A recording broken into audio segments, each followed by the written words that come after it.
Oke, Assalamualaikum warahmatullahi wabarakatuh. Oke, kita lanjutkan pembahasan kita untuk persiapan ujian sekolah ya. Untuk kali ini kita akan belajar materi terkait dengan logaritma ya. Untuk logaritma seperti ini ya. Jadi kalian harus mengenal beberapa sifat logaritma ya, biar nanti ketika mengerjakan soal-soal logaritma kalian bisa dengan mudah ya untuk memahaminya ya. Jadi untuk beberapa sifat memang sering banget dipakai ya untuk menyelesaikan soal logaritma. Di antara ini ya, kalau saya rangkum ada 9 sifat ya. Yang pertama seperti ini. Apabila ada A log B kali C ya, ini bisa dikerjakan dengan cara A log B ditambah A log C ya, ataupun sebaliknya ya. Jadi penggunaan rumus ini bisa dari yang A log B kali C berubah menjadi seperti ini, ataupun boleh juga dari rumus yang sebelah kanan ini ya. Jadi kalau ada rumus A log B ditambah A log C ya, penjumlahan logaritma nanti berubah menjadi seperti ini, perkalian ya. Jadi kalau ada penjumlahan nanti perubahannya adalah menjadi perkalian ya. Dengan catatan bilangan pokok logaritmanya itu sama ya. Terus yang ini, kalau ada A log B dikurangi A log C. Nah, kalau ada pengurangan bilangan pokok ini sama ya, sama-sama A ya. Nanti pokoknya bilangannya sama ya.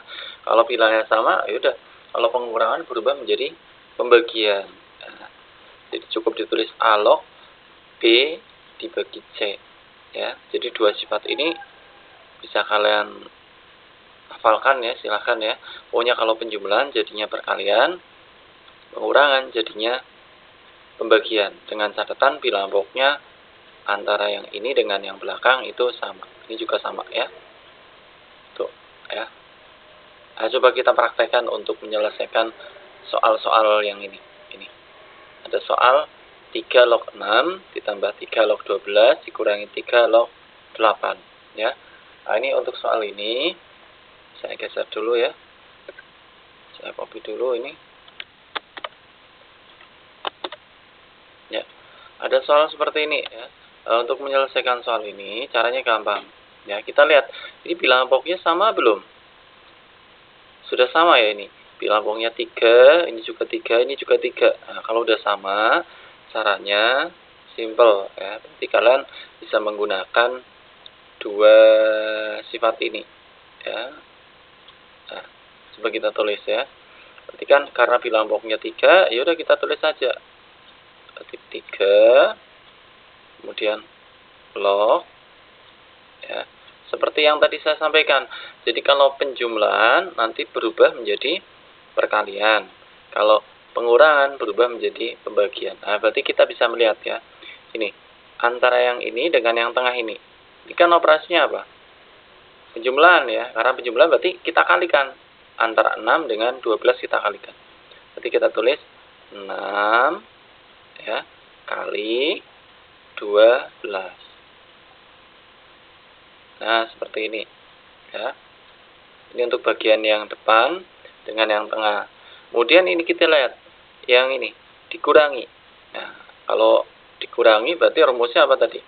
Dikurangi menjadi pembagian ya. Artinya nah, silahkan kita bagi. Dibagi dengan 8. Nah, seperti ini ya, bisa dipahami ya. Atau cara mudahnya seperti inilah, biar kalian bisa mengerjakan soal yang seperti dengan cara cepat ya. Selama bilangan pokoknya ini sama, ya udah berarti kita tinggal melihat nilai-nilai yang ada di sini ya. Ini 6 kemudian 12 dengan 8 ya. Nah, untuk menuliskannya pokoknya kalau nilainya positif kalian tulis di atas ya. Saya ulang, kalau positif ya, kalau positif berarti ini tulis di atas. Tulis di atas. Kalau negatif berarti silahkan kalian tulis di bawah. Nah, ini rumus praktisnya ya. Nah, kita lihat ini. 6. 6 ini di depan ini simbolnya apa? Nggak ada simbol apapun ya. Kalau nggak ada simbol apapun berarti artinya positif. Berarti 6 ini harus kita tulis di atas. Ini kan di atas kan ya. 12 ini positif ya. Positif juga harus ditulis di atas. 12-nya juga di atas. Berarti 6 dengan 12 ini karena sama-sama positif simbolnya. Berarti kita tulis di atas. Nah, karena 8 ini bagian depannya ini negatif. Berarti 8 ini kita tulis di bawah.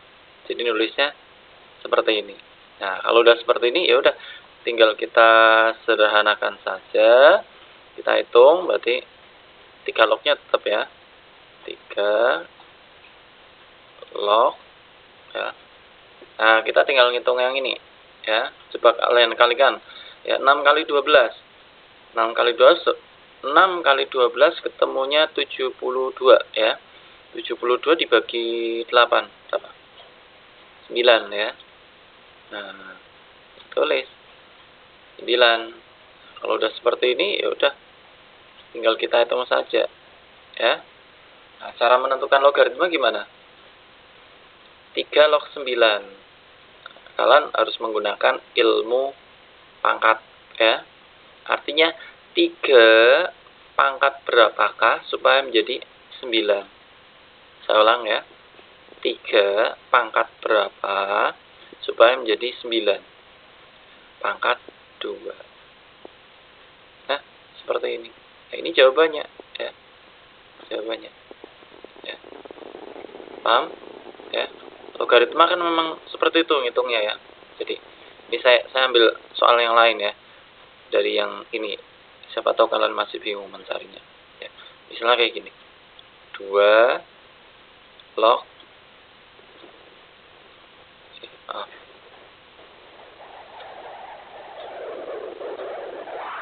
ini misalnya 2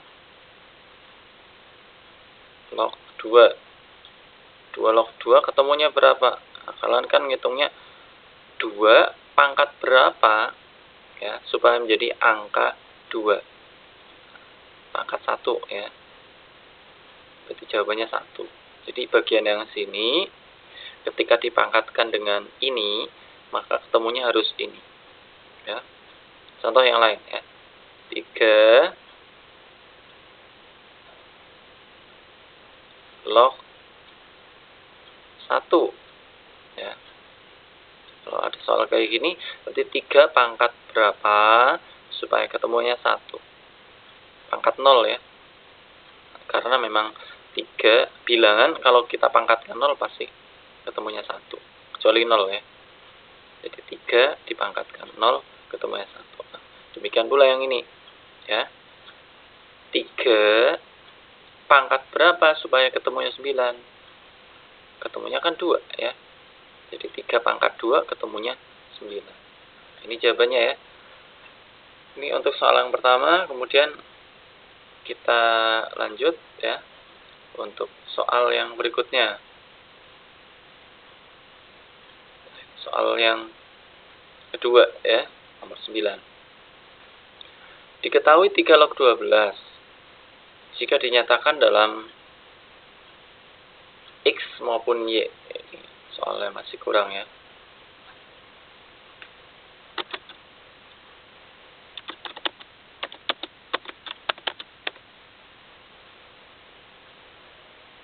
Jadi muncul pertanyaan 3 log 12 ini kebalik ya.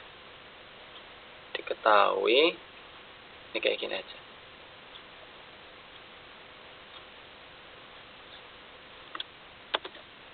Diketahui diketahui log 2 ketemunya X dan log 3 ketemunya Y. Nah, muncul pertanyaan seperti ini.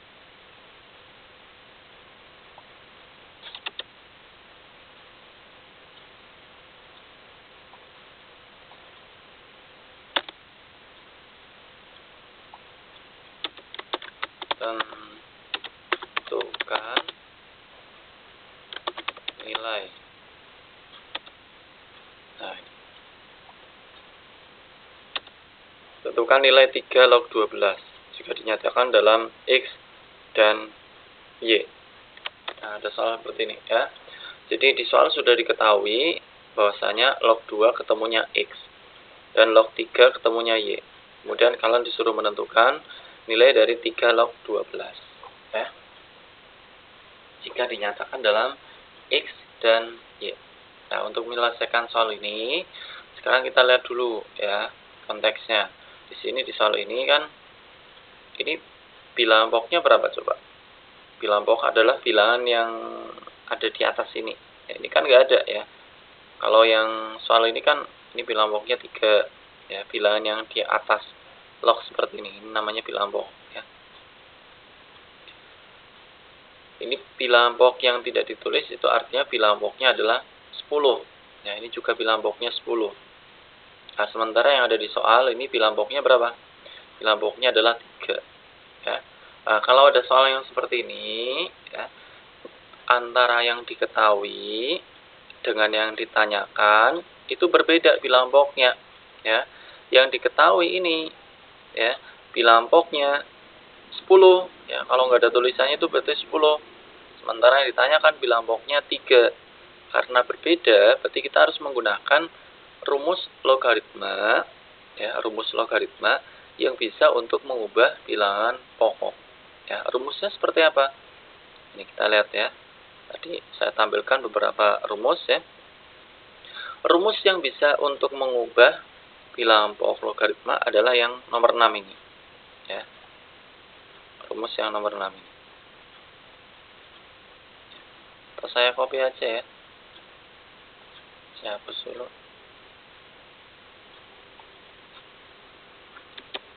Nih, kita pakai rumus yang nomor 6. Saya pindahkan ke sini ya.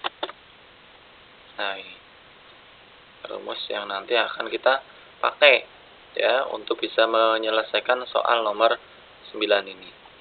Ya. Caranya seperti apa? Caranya adalah ini 3 log 12 kita ubah dengan rumus yang ini ya. 3 log 12 kita ubah dengan rumus yang seperti ini. Sebentar. Ini saya taruh sebelah sini saja. Ya. 3 log 12 akan kita ubah menggunakan rumus ini. Berarti caranya seperti apa? Ya, tinggal kita ikuti pola rumus ini ya.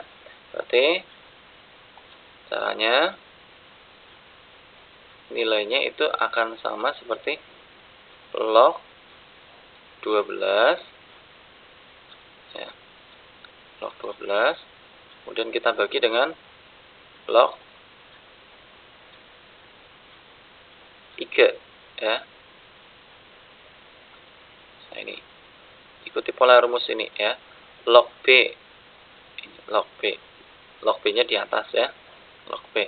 Nah, A ini jadinya di bawah menjadi log A ya. Nah, ini bilangan pokoknya sembarang. Yang penting sama antara atas dengan bawah ya. Tapi kita ngikuti yang diketahui. Yang diketahui di sini kan bilangan pokoknya tidak tertulis ya. Kalau nggak tertulis berarti bilangan pokoknya 10. Ya udah kita ikuti saja ya. Nggak usah kita tulis di sini ya. Artinya 3 log 12 itu senilai dengan log 12 dibagi dengan log 3. Nah, kalau udah seperti ini, yaudah kita tinggal melanjutkan saja.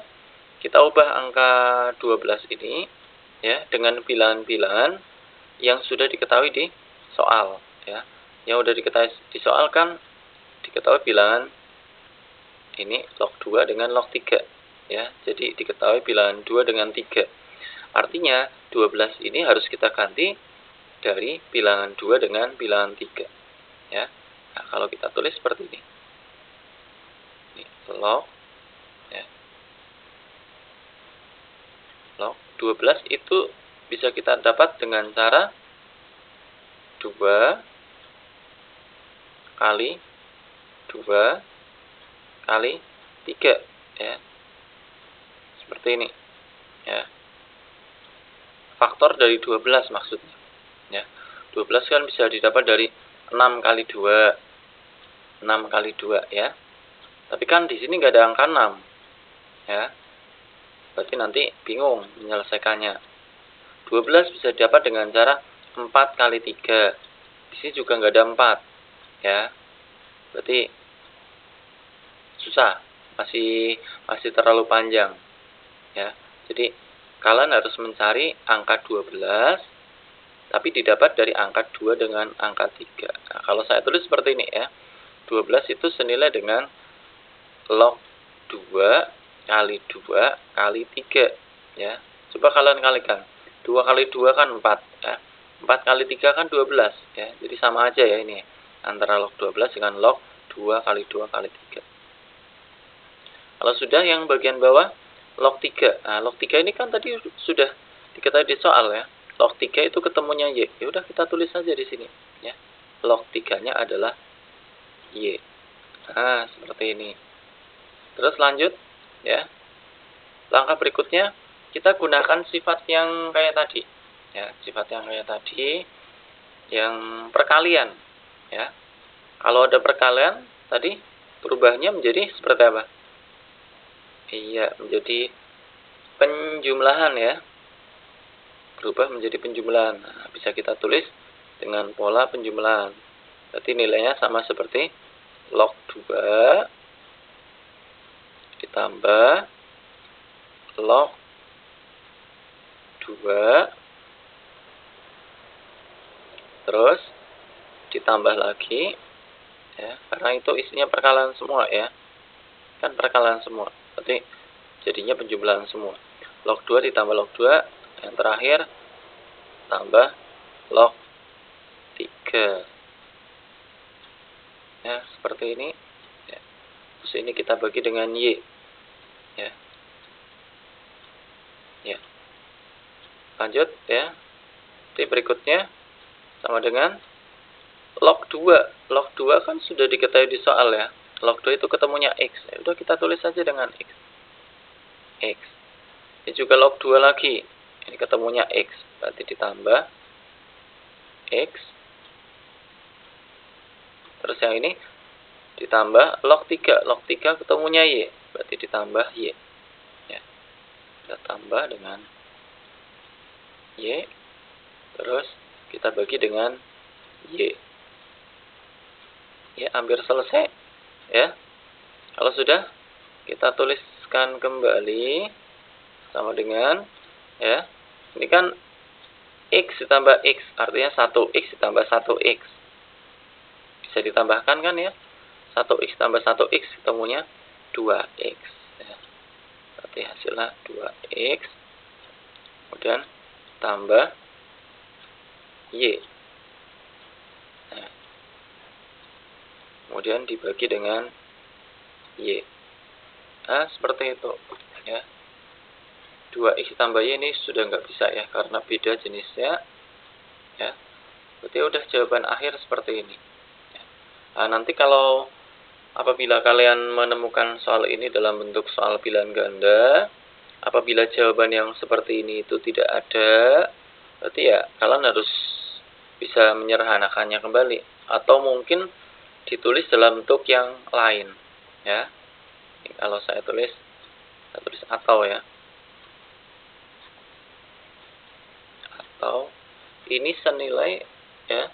Kalau pola kayak gini di opsi 9 ganda nggak ada, ya udah dibalik aja. Siapa tahu Y-nya di depan ya. Kalau Y-nya taruh depan berarti seperti ini. Y terus ini mundur ke belakang ya. Berarti ini kan positif ya. Di depan nggak ada simbol apapun berarti positif. Berarti tambah 2x ya.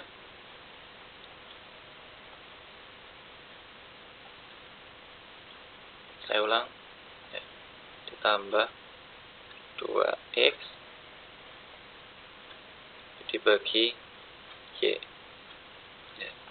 Ini atau ini itu sama saja ya. Atau mungkin jawaban yang kayak gini nggak ada, yang seperti ini juga nggak ada. Kalau nggak ada ya udah kita ubah lagi ya. Kalau kita ubah berarti gimana? Ya, saya tulis atau ya. Atau lain, ya ini masing-masing yang ada di atas dibagi dengan Y. Ya, berarti 2X kita bagi dengan Y. Ini ya, 2X kita bagi dengan Y. Terus ditambah Y dibagi Y. Ya, Y dibagi Y. Saya tulis seperti ini. Y dibagi Y. Nah, boleh juga seperti ini. Atau kalau kita seranakan, ya, 2X dibagi Y ini nggak bisa ya. Tetap 2X per Y. Terus yang ini, Y dibagi Y, bilangan dibagi bilangan yang sama, ketemunya 1 ya. Berarti ditambah 1.